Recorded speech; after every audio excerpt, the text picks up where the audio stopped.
Hey guys, welcome back to the wood shop. And one issue you'll run into as a woodworker is wood movement. And largely the problem with that is moisture. You know, if there's too much moisture in your wood, it's going to warp and crack and do all kinds of crazy stuff. And so you'll see it, big lumber mills, what they do once they cut their wood down, they're stacking it and letting it dry. And that's the biggest issue you run into. And up until this point, I have kind of done the same thing. It's just cut my wood, set it to the side, you know, and I kind of keep just a mental thought of how long I've had it there, and that's kind of what I've went by. And I had a friend of mine who had let me use a moisture meter, and even then I thought that was pretty neat. I needed to try one of those, but had never made myself a priority to do that, and it's come back to haunt me a couple of times. You know, I go to use a piece of wood in a project. Next thing you know, it's kind of warped and not lining up. And so I had a company reach out to me who is an Amazon seller, and asked me if I'd be interested in testing out one of their moisture meters. And of course, naturally, wanting one, I decided I was going to take them up on that offer, and they sent it to me. And here's the moisture meter they sent to me. And I'll link their stuff down below in the description too. But even if you don't want to look in the description, just go to Amazon and look up Nice Power Moisture Meter. That is the company name on this one, and it comes in a little, I guess you call it a clamshell or blister pack right here. One thing I thought was unique on this one compared to the one I used, it was one of my friends.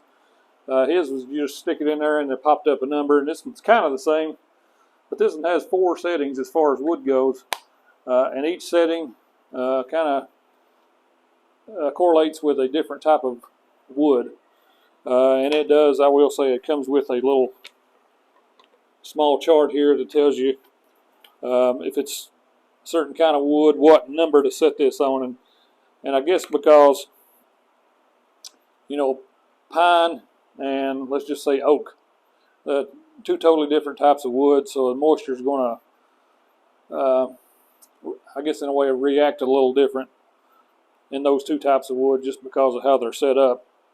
But regardless, like I said, there's 4 settings, and there's also another 4 settings if you're going to try this out on something that's not wood, because I think this thing tells me it'll let you do. Of course, the back says other material, but this one, I think it tells me in here. I know, yeah, cement, brick, and there's a couple other ones. I'm not sure what that is. That doesn't really fit my situation. But regardless, if you're needing to check moisture in something, this may be something you want to check out. And like I said, up until they sent this to me, I didn't know anything about the brand or anything. But I will say I've tested it a few times and it seems to be accurate. So let's show you how this thing works and see if it might be something you want to try out. Okay, and the first thing to note that they tell you on here, if you're not sure what type of wood you've got, to set it on level number 2, and I'll show you on here what that is. You can see the 4 there. And as you hit this other button, it's A, B, C, and D, and that is the other materials besides wood. But there is 1 and 2, and so generally, if you're not sure what you've got or anything, or for some reason you lose this, you can set this on 2, and that'll kind of give you a good roundabout reading. So the first thing I'm going to start with, if you'll look down here, I've got a pretty good range of different types of wood. This first one I've got is a red oak.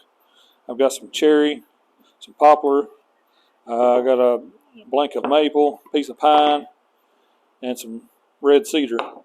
And I know all these are going to be different, especially this red oak. I've not had it very long, and it was pretty wet when I first started with it. I turned this actually into a bowl and saw a lot of moisture. So let's get started on this, and I'm going to take measurements from the top and the side to give you kind of an example, because, you know, what's on the surface and what's in the end grain can be a little different. So let me turn it around. I know it's upside down for you. Okay, it's right there. We're around 10%, which is not terrible. And if we go on the end grain here, yeah, it's a little higher, so some of the moisture is obviously dissipated from here, but we're right around 13%. So, yeah, that lets you know it's a little higher, and I bet at least a month ago that would have been even higher than that one, because like I said, it had a lot of moisture coming out of it when we were turning it. So now onto this cherry piece. And this one will go right here.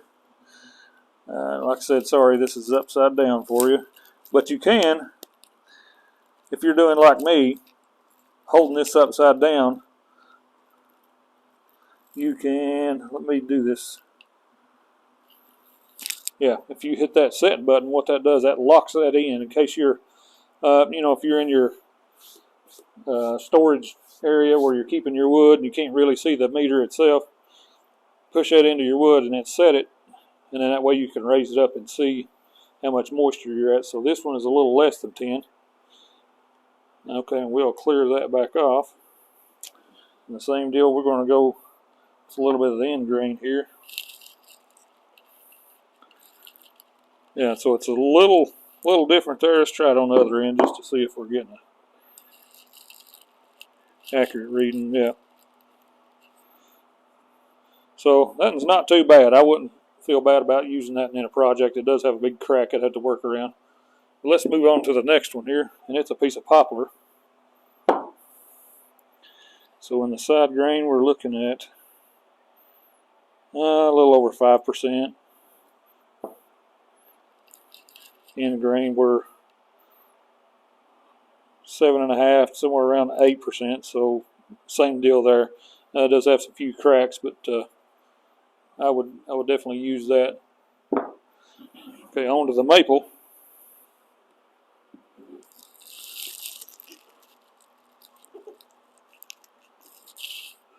Okay, so that one, you can tell it's got quite a bit of moisture in it at 12.1%. So let's see what the end grain tells us.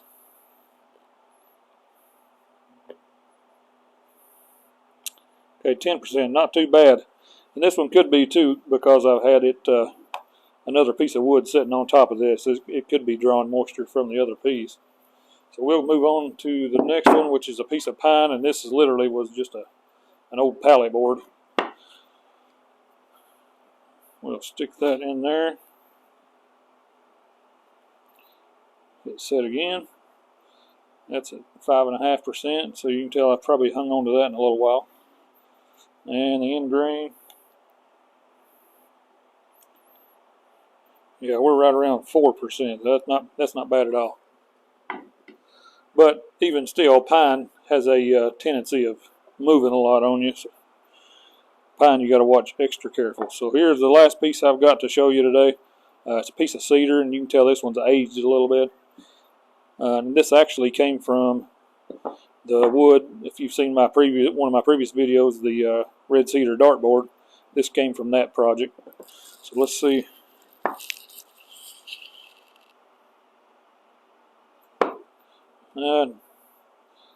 Just under 10%. And the end grain, yeah, quite a bit lower. We're right around 6%, maybe just a little higher. Yeah, that's where it's a little higher up on this end, closer to 8%. So that can kind of give you an example how wood works and how it holds moisture just because of the way the grain is.